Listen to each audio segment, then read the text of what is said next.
You know, I really do have the worst timing. First, I made my very own original theory that would have made a great Halloween episode this month. And while I was making that video, Game Theory had the gall to bastardize the entire Sonic timeline Sega just got serious with. Ho ho ho! And what, pray tell, is the theory this time, you may ask? The Sonic timeline is wrong. Yep, so get ready for this one, folks, because it is a doozy. More recent editions like Sonic Generations and Sonic Frontiers actively calling back to past adventures, I really began to wonder how all of these games would fit together. So you could imagine my excitement when Sega released an official Sonic the Hedgehog timeline. Like the Ancient's arrival on Earth in Sonic Frontiers, Black Doom's assistance in creating Shadow, the definitely a genie. He's not a genie! Guys really did their homework putting this together. At least, that's what I was going to say. Because if you take a little more time looking at this timeline, it actually raises more questions than it answers. What time? You guys are pumping out 4 different videos for each channel in the span of a week. It's no wonder you don't have any time to fact check yourselves. Hell, I can only get a video out per month. And even then, I can still miss stuff like that stupid cabbage slug. Because yes, I have seen your comments on it. I still think destroying his car was overboard. Can we please just let me live down that mistake already? Just so we're on the same page, let's quickly go through what exactly Sega is suggesting the timeline to be in the prehistoric times, millions of years ago, that are mentioned in Sonic Unleashed. And this is where the chaos beings known as the Ancients from Sonic Frontiers first arrive on Earth. We then have tens of thousands of years ago where Dark Gaia from Sonic Unleashed is destroyed. Yeah, slight correction here, Dark Gaia was not destroyed. Both Dark Gaia and Light Gaia, also known as Chip, are 2 polar opposite deities that are in constant conflict with each other. One is light, the other is dark, one cannot destroy the other, it's all very yin-yang. Just before we get to modern day, 10 years ago, we have the weirdness that is Sonic the Hedgehog 2006's time travel. Sonic goes back in time to stop the villain Solaris from existing, along with the original version of history. What? No, no, no. You can't involve a timeline that no longer exists. Also, this isn't 2008 anymore, so can you please stop bashing everything about Sonic 06? Because most real fans have already given that game a pass, after it was revealed what a massive time crunch the developers were under. And now we come to the actual Sonic games themselves. Oh, buckle up guys, this could take a while. Sonic 1, Sonic CD, Sonic 2, Sonic & Knuckles, Sonic Mania, and Sonic Superstars.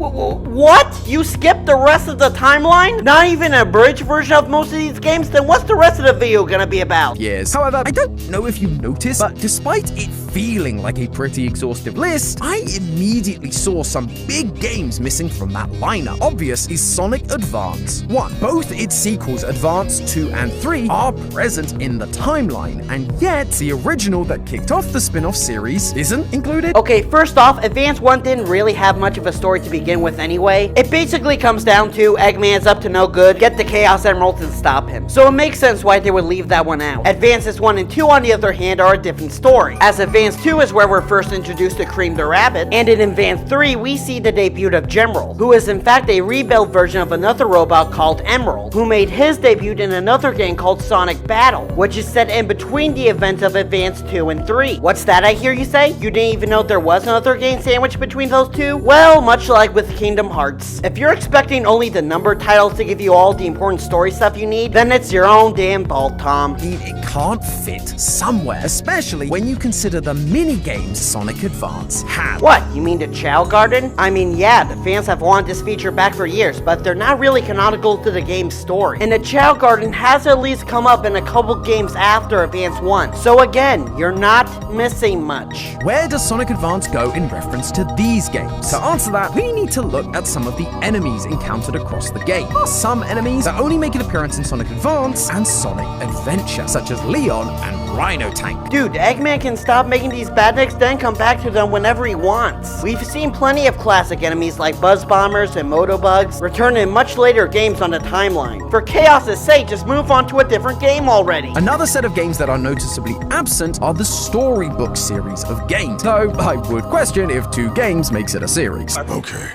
Now I'm gonna go kill him. Now, you might think that these shouldn't be included because they're very obviously spin-off titles. However, Sonic Advance 2 and 3 are spin-offs and they're included. Sonic Riders is a spin-off and that's there. Heck, Sonic Shuffle is there and that's literally just a Mario Party clone. That's because they don't take place in Sonic's world. Both of those games take place in alternate universes outside of Sonic's timeline, which most likely explains why they're left out. Also, there was meant to be a third game in that series that got canceled, so I hold my tongue on that if I were you. Taking a deeper look at Secret Rings, we also find what I'd expect from most Wii games in general. Some kind of party mode. In it, you get to play as your usual suspects, Tails, Knuckles, and Amy. But there are some unlockable characters like Shadow, Cream, and most importantly, Blaze the Cat. Oh come on, we're doing non-canonical mini-games again? You're stretching this timeline further than Silly Putty. You see, though Blaze was introduced before Sonic Riders in the timeline, Blaze isn't a playable character in Riders. What this tells us is that canonically, Blaze only sticks around to be a playable character after the events of Sonic Rush Adventure. That doesn't tell us anything! You can't use unlockable characters if they don't show up in the main story. Not to mention there have been plenty of games after Rush, where Blaze doesn't show up because she's not needed for the story. So I decided to employ the tactic Sega themselves also seem to use for these isolated games. Use the release date. Oh, so in that case, are you also gonna have superstars much later in the timeline with the modern games as opposed to the classic era? Have I mentioned yet I hate this video? At the very end of the game, Sonic is retelling the story, and Amy replies, That's the lamest excuse ever! You just forgot about our date! in a lot of the games and TV shows, Amy is infatuated with Sonic, but he isn't interested. So the fact that Sonic has planned to go on a date seems wild, until you get to Sonic Unleashed and hear about this exact thing. That could have been any date he bailed out on. You have no proof it's the same one. For the past 20 years, Amy has only been known for two character traits: her obsession with Sonic and literally nothing else. It was only thanks to our Lord and Savior, Ian Flynn, that Amy was once again able to, you know, be a character in her own right. That... Oh my god, can you please not roast the video game series you claim to be a fan of for 5 minutes? You guys do this in your Sonic videos so much, I swear you get a sick kick out of it. have the weirdness that is Sonic the Hedgehog. The games were so broke, they certified C rank. If I'm calling out Sega for not including every game, then I sadly have to at least mention it, especially as Amy once again comes to save the day and mentions Styx, the badger from Sonic Boom, in Sonic Frontier. Or it could, you know, be a different Styx altogether. See, the 2010s were the actual decade Sega was trying to throw everything at the wall and see what sticks. And one of those things was creating an entire separate set of Sonic games to appeal to a Western audience. And in case you can't tell, it didn't do well for multiple reasons.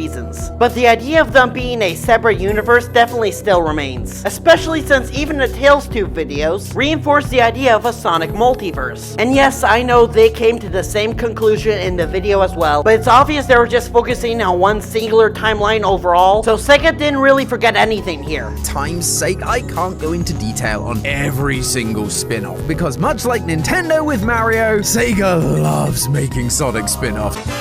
But there are some games that require a little more thought in terms of their placement. For example, Sega Sonic the Hedgehog is an arcade game from 1993. Different here is the debut of characters Mighty the Armadillo and Ray the Flying Squirrel. Yeah, that game would be noteworthy if it wasn't for when it came out. See, in between of what we now know as the classic era and the start of the modern era, Sonic was in this hazy limbo era of obscure spin-off games for the Saturn that either contradict modern Sonic lore today or had nothing noteworthy about them. And since Mighty and Ray did make their big comeback in Sonic Mania Plus, I think it's safe to leave this one out. You can also use this explanation for most if not all the other spin-off games mentioned in this part, so let's skip ahead a bit. One spin-off that I have yet to mention. One that is plot-heavy, enriches the lore of Sonic's world, and I loved it. It's called Sonic Chronicles: The Dark Brotherhood. Okay, I understand at the end of the day, art is still subjective. And I applaud Tom for not giving in to his least this time. But there are two things you should know. Number one, this game was not made by Sega, and hence why it is not part of the timeline. And number two, while I've tried to defend these games or give a reasonable explanation as to why they are the way they are, most fans will tell you it doesn't really feel like a Sonic game. Sonic games are usually about speed, momentum, and parkouring your way through the level, none of which translates well to your typical RPG formula. So while I'm not saying it's impossible that Tom actually played this game or personally enjoyed it, the fact that he gave this game a pass, but is more than comfortable of roasting all of these games, as if this was always the standard state for Sonic games, that should be very telling of how disconnected from the fandom the theory channels really are. And you know, we could just left things nice and ended here, but no. Because before ending the theory, Tom just had to come around one last time to beat his favorite dead horse, that is... Human hedgehog romance game that is Sonic 06. Ugh. You know what? I've already used this joke too many times today. Let's just get this over with. In order to defeat Solaris, Sonic goes back in time 10 years to blow out the flames of Solaris. This means Elise is never infused with Iblis during the Solaris project, and therefore, the entire events of the game are completely undone, and no one is able to recall any of it. But Sega didn't do that with Sonic 06, instead keeping the timeline as linear. If we're going to the effort of making this timeline correct, we need to add a split in the timeline. Yeah, except that original timeline doesn't exist anymore. When it came to the Zelda games, it made sense to have a timeline split, as we see those characters and that world continue to exist. But time travel works differently in the Sonic universe. Once the timeline has been changed, that original timeline is gone for good. There are no branching timelines in the Sonic universe, only individual ones going in parallel to the main game's one. Beautiful. Every game Sonic has touched is now canon and is included here. That's cute. Every game canon. You think you know better than the people who make these games. F rank. Hard F rank. Yeah, I think we're done here. But there you have it. Why you should trust the real Sonic timeline. As always, thank you for watching, and be sure to like, subscribe, and comment below. Theory Debunk.